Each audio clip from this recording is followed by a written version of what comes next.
नमस्कार, Manoj Tiwari talk show में आप सभी का स्वागत है। आज हमारे साथ हैं हमारे शो में इलाहाबाद झांसी मंडल के स्नातक चुनाव के प्रत्याशी पंकज मनु विश्वकर्मा जी। हम इनसे आज ढेर सारे मुद्दों पे बातचीत करेंगे। पंकज जी, आज हमारे शो में आपका बहुत बहुत स्वागत है। धन्यवाद। पंकज जी, मेरा सबसे पहला सवाल आपसे ये है कि स्नातक चुनाव बहुत करीब है और लॉकडाउन फेज़ भी चल रहा है। पूरी तरीके से अनलॉकडाउन के फेज़ में भी हम नहीं पहुंचे हैं, तो इस बार के स्नातक चुनाव में क्या परिवर्तन देखने को मिलेंगे? देखिए, इसके पहले जो चुनाव होते थे, मतदाताओं को लास्ट मोमेंट तक नहीं पता हो पाता था कि मतदाता सूची में हमारा नाम है या नहीं है, वोट देने हमको जाना है नहीं जाना है। लेकिन सोशल मीडिया का युग कहें या लोगों की जागरूकता कहें, वास्तव में इस चुनाव में हमारी उम्र 37 साल है, 36 साल कंप्लीट हो गई है। मैं पहली बार देखा हूँ कि नौजवानों में, बेरोजगारों में, अधिवक्ताओं में, शिक्षकों में इतना बड़ा उत्साह देखने को मिला है। तो निश्चित रूप से उनके अंदर कुछ ऐसी सोच होगी इस चुनाव को लेकर के कि पढ़े लिखे लोग हैं तो उस तरीके के लोग आवें कि जो पढ़े लिखे लोगों की मदद कर सकें या पढ़े लिखे लोगों के बारे में सोच सकें। तो ये परिवर्तन ही एक प्रकार का है जो लोगों में इतना उत्साह दिख रहा है। जैसा कि पहले बताया मैंने कि लोग जान नहीं पाते थे और आज हर मतदाता देख रहा है कि हमारा सूची में नाम है कि नहीं, कुछ कोई परिवर्तन हुआ कि नहीं। तो सबसे बड़ा परिवर्तन यही है कि इतनी बड़ी जागरूकता जो बढ़ी इस चुनाव के प्रति, लोगों की एक जो है संवेदनशीलता बढ़ी, कह लें एक जिज्ञासा बढ़ी, तो यही सबसे बड़ा परिवर्तन है। और आगे परिणाम भी इसी आधार पे हमको लगता है कि एक आमूल चूक परिवर्तन होगा। अगला सवाल आपसे पंकज जी मेरा ये है कि आज आप चुनाव के लिए, प्रत्याशी के लिए आवेदन कर चुके हैं, लेकिन आप स्नातक के किन मुद्दों को लेकर इस चुनाव में हैं? देखिए, ये तो बड़ा अच्छा सवाल आपका है।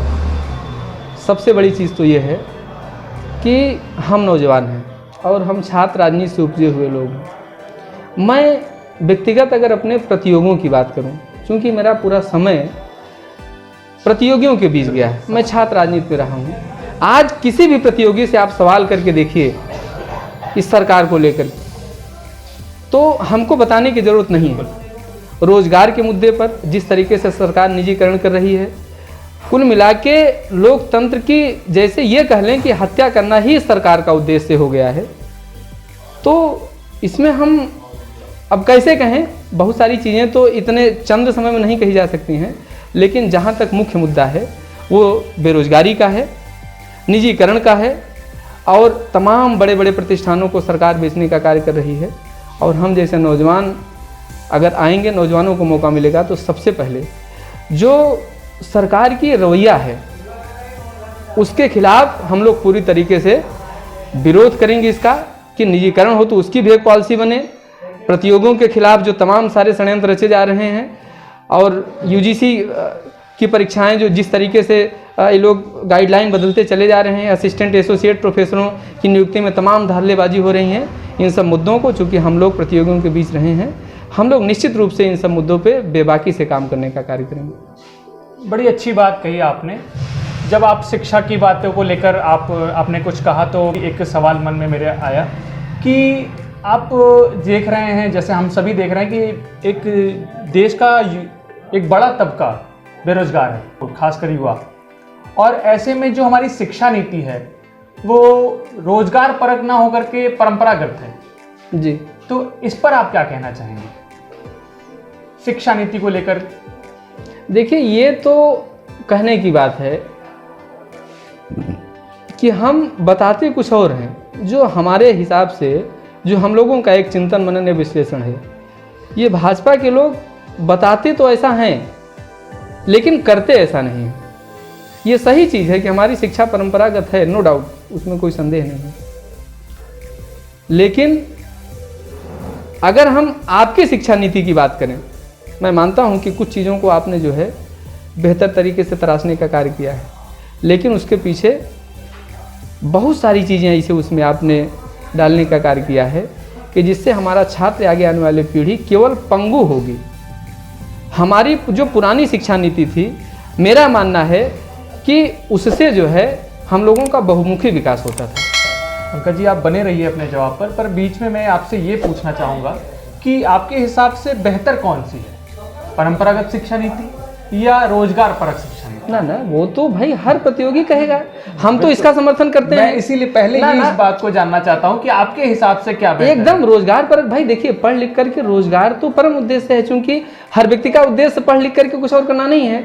95% बच्चे, हम जिस देश, जिस धरती, जिस खेत खलिहान से बिलोंग करते हैं, उसका मूलभूत पहले ये उद्देश्य होता है कि हम पढ़ें और नौकरी पाएं, हम पढ़ें या कामयाब हों। तो रोजगार परक शिक्षा की तो नितांत आवश्यकता है, उसका समर्थन तो हम करते हैं। बिल्कुल। और ये तो हम अपनी बात पर पहले भी ये चीज़ कहते थे और आज भी कह रहे हैं, और इसका समर्थन भी उसी तरीके से करते हैं। पंकज जी, अगला सवाल हमारा आपसे ये है कि आपको क्या लगता है कि वित्त विहीन शिक्षकों का नियमितीकरण होना चाहिए या उनका ज़्यादा मानदेय होना चाहिए? देखिए, नियमितीकरण तो सरकार की एक पॉलिसी है, ठीक है। सरकार के पास पैसा नहीं है तो बहुत नियमितीकरण कर ही दे, पता लगा कि उसका वेतन ही नहीं मिल रहा है। बिल्कुल।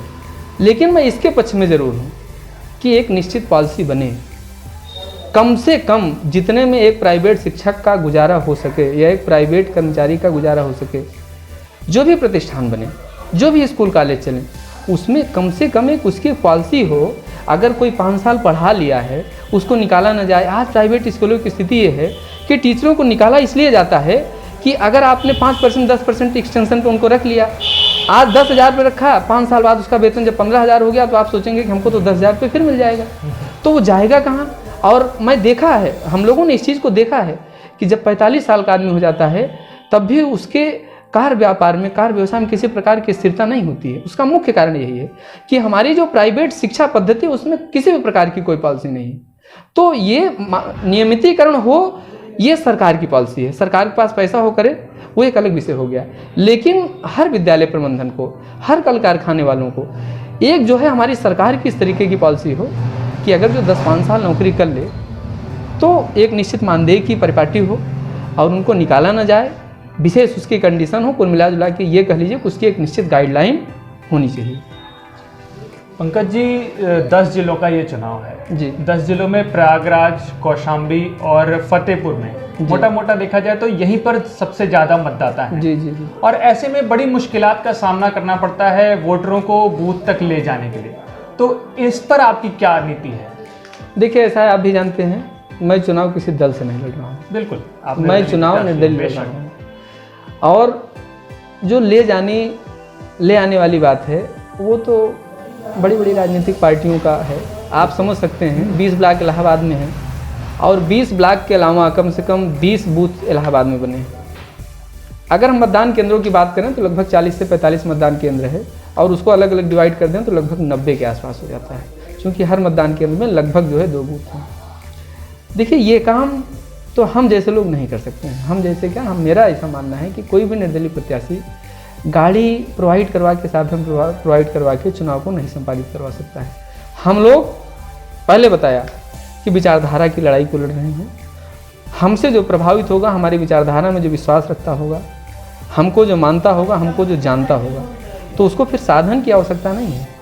साधन की आवश्यकता भारतीय जनता पार्टी को है, साधन की आवश्यकता समाजवादी पार्टी को है, साधन की आवश्यकता हम जैसे विचारवान लोगों के लिए नहीं है।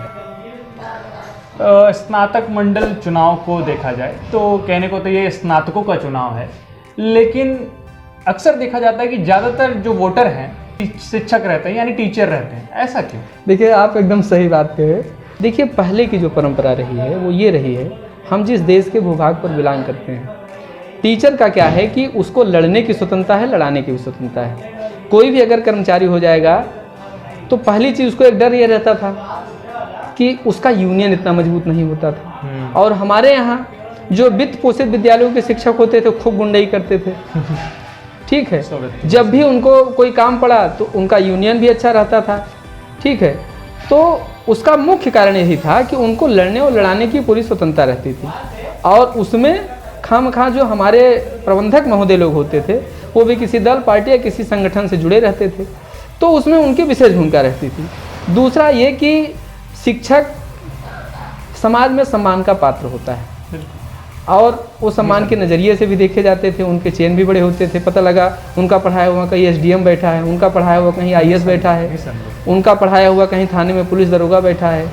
तो जब उनका संगठन पूरा संगठित होकर के इस काम को करता था, तो जो और वर्ग के लोग होते थे चाह कर भी आगे नहीं आ पाते थे। उसमें एक सबसे बड़ी दिक्कत क्या थी कि एक प्रशासनिक बाध्यता थी, दूसरा टीचरों को राजनीति करने की पूरी आज़ादी थी। भाई हमारे संविधान में भी ऐसा बना है कि शिक्षक विधायक ही होता है। अभी तो ये आप स्नातक विधायक की बात कर रहे हैं, शिक्षक विधायक में तो पोषित विद्यालय का शिक्षक ही विधायक होता है, जिसको आप शिक्षक विधायक कहते थे। तो वो तो लड़ता ही था स्नातक विधायक में भी, इसीलिए जो है मजबूती के साथ खड़ा होकर के वही संगठन उनका जो है इस चुनाव में भी पूरी तरीके से प्रतिभाग करता था। और उसी कोटा अलग जरूर होता था कि स्नातक कोटे से विधायक हैं, लेकिन विधायक वही शिक्षक हुआ करता था।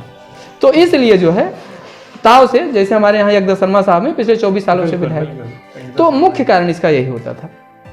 तो अगर आपने यज्ञदत्त शर्मा जी का नाम लिया तो मैं बताना चाहूँगा कि आप इस चीज़ को, जैसे आपने बताया कि आप निर्दलीय प्रत्याशी हैं जी, और बड़े बड़े दलों की बात की आपने, तो आपका जो मुकाबला है वो भारतीय जनता पार्टी के यज्ञदत्त शर्मा, हरीशचंद्र पटेल, सपा के मान सिंह, इन जैसे कद्दावर नेताओं से है। तो ऐसे में आप कहाँ आंकते हैं अपने आप को? देखिए ये प्रश्न तो आपका थोड़ा सा टेक्निकल है। आप एक चीज़ जानिए, मेरा पूरा नाम पंकज मनोज विश्वकर्मा है। बिल्कुल। हम चुनाव किस मुद्दे पर लड़ रहे हैं? विधान परिषद की जो स्थिति है, 90 के बाद 100% सीटें, 90 के पहले, आज़ादी के बाद और 90 के पहले विधान परिषद में 100% सीटें सिर्फ अगड़ी जाति के लोग जीत करके जाते थे। इसका मतलब हम कोई ऐसी धारणा से नहीं कह रहे हैं, ये जो एक सिस्टम बना था, जो राजनीतिक जागरूकता थी। 90 के बाद बैकवर्डों के नाम पे जब मंडल कमंडल आया या आरक्षण की स्थिति बहाल हुई, तो 2% सीटें यादव और पटेल, चूँकि बैकवर्डों में ये बड़ी जातियाँ होती थी, वो जीत कर जाती थी। उसके बाद इस चुनाव को कभी कोई लड़ता ही नहीं था। सोचने की बात जाने दीजिए, आज़ादी के बाद पिछड़े समाज का मैं पहला कैंडिडेट हूँ जो इस चुनाव को लड़ रहा हूँ। मैं पूरे पिछड़े समाज को प्रोजेक्ट करके चुनाव लड़ रहा हूँ, और वो इसलिए हमको सपोर्ट करेगा कि हम लोग किस फार्मूले पर चुनाव लड़ रहे हैं कि कौन रिपोहोई, अभी तक क्या होता था, कौन रिपोहोई हमऊ कहानी। यज्ञदत्त शर्मा जी पिछले 24 सालों से विधायक हैं, लेकिन आप किसी क्षेत्र में, इलाहाबाद की बात कर रहा हूँ, संघ और कचहरी छोड़ दीजिए, संघ के विद्यालय और कचहरी छोड़ दीजिए, तो उनके चेहरे को कोई नहीं जानते हैं। अगर कह दीजिए 4 लोगों को खड़ा कर दीजिए, बता दीजिए कि बताइए 10 बेरोजगार हो, बताइए कि इसमें यज्ञदत्त शर्मा साहब कौन है, तो मैं दावे के साथ कह सकता हूँ कि वो यज्ञदत्त शर्मा साहब का चेहरा नहीं बता सकता है। तो उनको बनाने या न बनाने से हमारे जो पिछड़े समाज के लोग हैं उनका तो कोई फायदा है नहीं। उनकी एक विचारधारा है कि अगर हमारे गरीब, किसान, दलित, वंचित का बेटा अगर विधान परिषद में जाएगा तो हमारी बात करेगा। इसका मतलब हमको उनसे कोई घृणा नहीं है। तो इसलिए भाई हमने फार्मूला आपको बता दिया, जो एक और भारत की राजनीति में जातिवाद, वर्गवाद बहुत बड़ी सच्चाई है, उसको आप खत्म नहीं कर सकते हैं, उसको इग्नोर नहीं कर सकते हैं। तो मैं बेसिकली पिछड़ी समाज को लेकर के चुनाव लड़ रहा हूँ। तो निश्चित रूप से हम लड़ाई में हैं, और जो हमारा पिछड़ा समाज है, हमको विधान परिषद सदस्य, स्नातक विधायक बनाने के लिए संकल्पित है। इसलिए मैं चुनाव विश्वास के साथ कह रहा हूँ कि निश्चित रूप से जीतूंगा, और लोगों का जैसा स्नेह होगा, जिस तरीके से वो परिणाम 3 तारीख को आ जाएगा। बिल्कुल पंकज जी, हम आपसे ये जानना चाहेंगे कि अगर आप जीतते हैं, विधायक बनते हैं, तो सदन में आपका सबसे पहला प्रश्न क्या होगा? किस मुद्दे को लेकर आप पहला प्रश्न उठाएंगे सदन में? देखिए, सदन में जो सबसे पहला हमारा मुद्दा होगा, अगर जनता जनार्दन हमको विधान परिषद में पहुंचाती है, आज जो सबसे बड़ी चीज़ है, आप किस वर्ग और जाति से हमको नहीं पता है, लेकिन जो व्यवस्था है वो ये है कि जो आरक्षण की परिकल्पना है उसकी अवधारणा पूरी तरीके से पूरी नहीं हो रही है। अगर आरक्षण देना हो तो आरक्षण की अवधारणा पूरी होनी चाहिए। पहली चीज़, वो अवधारणा क्या है? अगर ओबीसी को आपने आरक्षण दिया तो इसलिए दिया कि वो कमज़ोर है, बिल्कुल, तो उसकी मेरिट अगर सामान्य से आगे चली गई तो आरक्षण की अवधारणा कहाँ पूरी हुई, आप हमको बता दीजिए। नंबर 1 चीज़। दूसरी चीज़, हम लोग अब तक बहुत सारी लड़ाइयों को लड़ चुके हैं।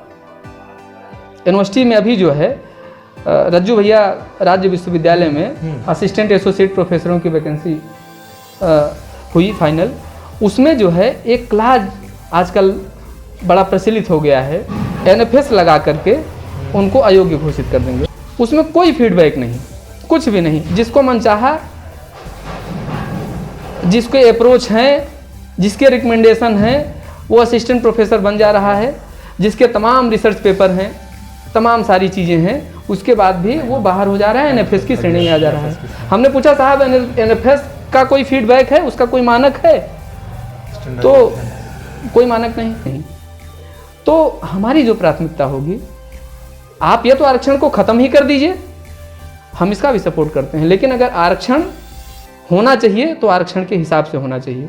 दूसरा जो हमारा सबसे बड़ा मुद्दा होगा, ये होगा कि जो सेल तमाम बनते हैं, जैसे संगीता श्रीवास्तव जी यहाँ की वाइस चांसलर हैं, अगर सेल बने और अगर आरक्षण की अवधारणा का उल्लंघन हो तो उसमें दंड का भी प्रावधान है। आज बड़े मनोभाव से लोग करते क्या हैं, आरक्षण की गाइडलाइन कुछ भी कह रही हो, लेकिन उनको जो मन में आए सो कर देंगे। क्या करेगा आदमी? कोर्ट जाएगा, पता लगा 3 साल नौकरी कर चुका तो उसको निकाल नहीं सकते हैं। इसलिए किस बात की उनको डर नहीं है कि अगर हम इसका उल्लंघन करेंगे तो हमको दंड का प्रोविजन होगा। जिस दिन ये हो जाएगा कि अगर हम इसकी अवहेलना करेंगे तो हम 2 साल के लिए जेल जाएंगे, तो आप देखिए अपने आप जो है सारी काम, इस तरीके के जो काम हैं वो लाइन पे आ जाएंगे। तो हमारा मुख्य मुद्दा होगा, इस बात की हमको तकलीफ है कि अगर आरक्षण हो तो आरक्षण की तरफ। पंकज जी, आपने आरक्षण की बात करी और साथ ही हमें ये बताया कि आप पिछड़ी जाति के लिए मुद्दों को लेकर आप स्नातक मंडल चुनाव में हैं। तो मैं आपसे जानना चाहता हूं कि एक आवाज़ उठ रही है कि आर्थिक स्थिति से आरक्षण दिया जाए, तो इस पर आपका क्या कहना है? देखिए, विषय बहुत व्यापक हो जाएगा और आरक्षण पर हम लोगों का बहुत बड़ा अध्ययन विश्लेषण है। आवाज़ उठती है, कुछ होता नहीं। हम इसके पक्षधर हैं। हम तो कहते हैं, आप ये बताइए कि अगर आधार से निर्वाचन लिंक हो सकता है तो उसकी पैन से भी सारी चीज़ें लिंक हो सकती हैं। हम तो इसके पक्ष में हैं कि जितने IAS हैं उनको कोई आरक्षण न दिया जाए, जितने क्लास 2 के अफसर हैं उनको कोई आरक्षण न दी जाए, जितने जो एक कैटेगरी आप निर्धारित करते हैं, अगर ऐसा है तो मैं तो इसके पक्ष में हूँ, लेकिन उसकी अवधारणा हो कहाँ रही है? कुल मिलाजुला के ये कह सकते हैं कि हम अब आर्थिक आधार पे आरक्षण की जो प्रक्रिया है, हम इसका विरोध नहीं करते हैं, लेकिन उसको आप लागू कहाँ करते हैं? नहीं सर, जैसे कि सवर्णों के लिए देख लीजिए, EWS का केंद्र सरकार ने 10% का आरक्षण लाया है, तो ये तो एग्जाम्पल है ना। उसके बाद और क्या क्या है आपको मालूम है? नहीं मालूम है? बताइए। बैकवर्डों की सीमा जो है 12 लाख कर दी गई है, पता है? बैकवर्डों की सीमा 12 लाख कर 8 लाख से 12 लाख कर दी गई है। 21 आधार पे किया गया, हमको खुद ही नहीं पता है। तो आरक्षण के दायरे में लाना किसको चाहते हैं हम नहीं जान पा रहे हैं। हम तो कहें ना कि हम जो है इसके विरोधी नहीं हैं, लेकिन अगर ये जानते हैं, इसके पहले भी बात उठी थी, सरकार करना क्या चाहती है, जिसके पास दांत नहीं है उसको चना देना चाहती है, और जिसके पास दांत है उसको चना नहीं देना चाहती। हमने कहा कि अगर आप, चूंकि हम लोगों का इस पर बड़ा विश्लेषण है, अगर इस विषय पे जब अध्ययन, अगर आप हमसे कोई इंटरव्यू लेंगे तो उस पर फिर बहुत समय आपको देना पड़ेगा समझने के लिए और बात जनता तक पहुंचाने के लिए। तो आप सीधा सीधा एक लाइन मानिए कि मैं आर्थिक आधार पे आरक्षण का पक्षधर हूँ। अगर ऐसी कोई पॉलिसी आती है तो मैं उसका समर्थन करता हूँ। धन्यवाद पंकज जी। मैं ये कहना चाहूँगा कि स्नातक जो क्षेत्र होता है, स्नातक चुनाव का जो क्षेत्र, वो बहुत बड़ा है, काफ़ी व्यापक है, और ऐसे में जो स्नातक विधायक होते हैं उनका जिम्मा बढ़ जाता है, उनकी जिम्मेदारी बढ़ जाती है। तो ऐसे में आप जैसे यज्ञदत्त शर्मा जी का नाम लिया, तो ऐसे में आपको क्या लगता है कि स्नातक विधायक जो हैं वो अपनी जिम्मेदारी ठीक से निभा पा रहे हैं? भाई देखिए, अगर किसी जनप्रतिनिधि से पूछा जाए तो वो तो कहेगा नहीं नहीं साहब, हमारा तो सब ठीक है, जो हमको काम मिला है। सब सारे विधायक ये कहते हैं हमारे क्षेत्र में बड़ा अमन चैन है, और देख ही रहे हैं आप कितने बलात्कार, कितनी हत्या, कितने सब कुछ घिनौने कृत्य हो रहे हैं। ठीक है, तो पहली चीज़ तो आप जानिए कि वो तो प्रवृत्ति के ऊपर निर्भर करता है, लेकिन जो मैं मानता हूँ कर तो नहीं सकता है, लेकिन यहाँ जो स्नातक विधायक लोग चुन करके भेजते हैं उसको नाली, खड़ंजा, खूटा, पगहा जैसे छोटे मुद्दों के लिए नहीं स्नातक विधायक चुन करके भेजा जाता है। स्नातक विधायक वो चीज़ होती है कि नौजवानों की दिशा और दशा पर काम करे। बात समझ रहे हैं कि नहीं? जी बिल्कुल। वो किसी विद्यालय में पैसा दे करके 5 लाख 2 लाख अपने पास मंगा लिया कमीशन, इसलिए स्नातक विधायक नहीं बनता है। और हमको तो कहीं ना कहीं तकलीफ़ है कि मैं 2000 से लगातार दर्जा 12 पास होने के बाद इलाहाबाद में मैं प्रवास करता हूँ और मेरा पूरा जीवन और समय ऐसा गया है। हम तो आज तक समझ ही नहीं पाए कि हमारे जो वर्तमान स्नातक विधायक साहब हैं वो किसी मूवमेंट पे काम किए हों या उनका कोई अपना ऐसा कुछ एजेंडा आया हो कि नहीं ये गलत हो रहा है, हम इस पे जो है विरोध कर रहे हैं। तो आप क्या कहेंगे भाई? संतुष्ट तो, और पहले हमने बताया कि वर्तमान विधायक साहब की सीधी सी बात है, आप किसी संघ के विद्यालय में चले जाइए जो सरस्वती शिशु मंदिर के नाम से जाने जाते हैं, आप देख लीजिए कि उनकी निधि वहाँ गई होगी। और गाहे बगाहे जो बचा होगा, आप किसी कचहरी में चले जाइए तो नहीं कुछ तो वहाँ एक ठो लैट्रिन बनवा दिए होंगे।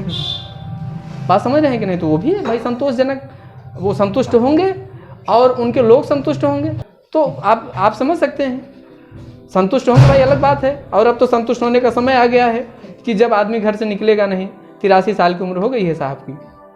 और तो और एक बात तो आपको बताना भूलते ही जा रहे हैं हम लोग, और भारतीय जनता पार्टी के लोग अटल और अडवाणी साहब का टिकट इसलिए काट दिए कि कहे कि हम 65+ को चुनाव नहीं लड़ाते। आप बताइए, अगर मैं आपसे क्वेश्चन करूं आपके इस चैनल के माध्यम से कि अटल और अडवाणी और जोशी साहब से क्या ज़्यादा योग्य हैं क्या? अगर हम आपसे पूछें तो आप भी यही कहेंगे कि नहीं भाई वो तो राष्ट्रीय स्तर के नेता हैं। उनकी क्रोनोलॉजी और तो नहीं की बात है। भाई ये सब नीतिगत सिद्धांत हैं। आप पब्लिक को बता रहे हैं कि 65+ को हम चुनाव नहीं लड़ाते हैं, और एक जो है 83 साल के व्यक्ति को आप जो है टिकट दे रहे हैं। ये तो उनके पार्टी की बात है और ये उनकी मोनोपोली हो जाएगी। अंत में पंकज जी मैं आपसे इतना जानना चाहूँगा कि 10 जिलों का जो स्नातक चुनाव मंडल है और 10 जिलों की जो जनता है और उनके जो वोटर हैं, उनसे आह्वान क्या करना चाहेंगे आप? उनके लिए क्या संदेश देना चाहेंगे? देखिए, अगर आप अप्रत्यक्ष देखें तो लगभग हमने अपनी बात पहले ही कह दी। हमने क्या कहा? मुद्दे को बताया आपने। मुद्दे को बताया तो वो लोग हमसे क्या अपेक्षा करते होंगे? सबसे पहले तो ये चाहते हैं कि हमारा कोई व्यक्ति सदन में जाए, तो हमारी बात तो फिर कौन रह जाएगी?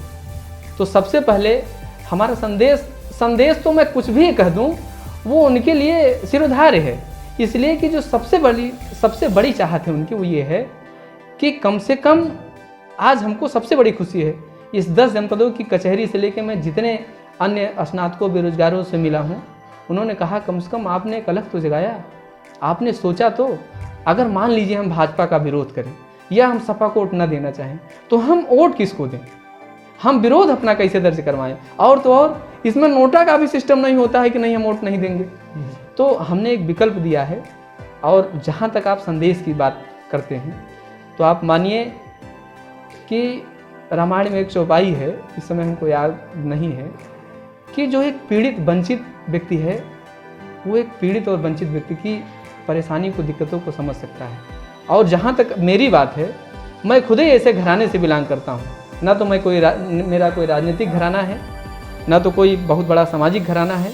हम लोग उसी खेत खलिहान से चल कर के आए हैं और नीचे वर्ग से समानता रखने वाले सारे कामों को हम लोगों ने किया है। खेती का हो, किसानी का हो, काम का हो, चाहे जिस चीज़ का हो। पढ़ाई लिखाई तो हम लोगों ने यूनिवर्सिटी में किया ही है, तो हम लोगों से बेहतर कोई जान नहीं सकता है। तो विशेष रूप से पहले ही आप देखें कि हम लोग शिक्षा विभाग से समानता रखने वाले लोग हैं और तमाम सारे जो छोटे छोटे मुद्दे हैं, सबसे पहले अपने छोटे लोगों के लिए काम करना हमारी प्राथमिकता होगी। उनकी जो भी वर्तमान समस्याएं, वर्तमान समय की जो समस्या होगी उसको बेबाकी से हम लोग उठाने का कार्य करेंगे, उस पर काम करेंगे और उनके बेहतरी के लिए हम लोग जो है राजनीति कर भी रहे हैं और बेहतर तरीके से काम करने का भी कार्य करेंगे। आप हमारे शो में आए, हमसे बातचीत की, अपने सारे मुद्दों को हमें बताया, इसके लिए आपका बहुत बहुत धन्यवाद पंकज जी। सर आपको भी बहुत बहुत धन्यवाद, अच्छा लगा, धन्यवाद। हमारे साथ थे पंकज मनु विश्वकर्मा जी, जो इस बार पिछड़ी जाति के मुद्दों को लेकर चुनाव में अपने जीत के हुंकार भर रहे हैं। ये सदन तक पहुंच पाते हैं या नहीं, ये तो आने वाला वक्त ही बताएगा। आप बने रहिए हमारे साथ मनोज तिवारी टॉक शो में। तब तक के लिए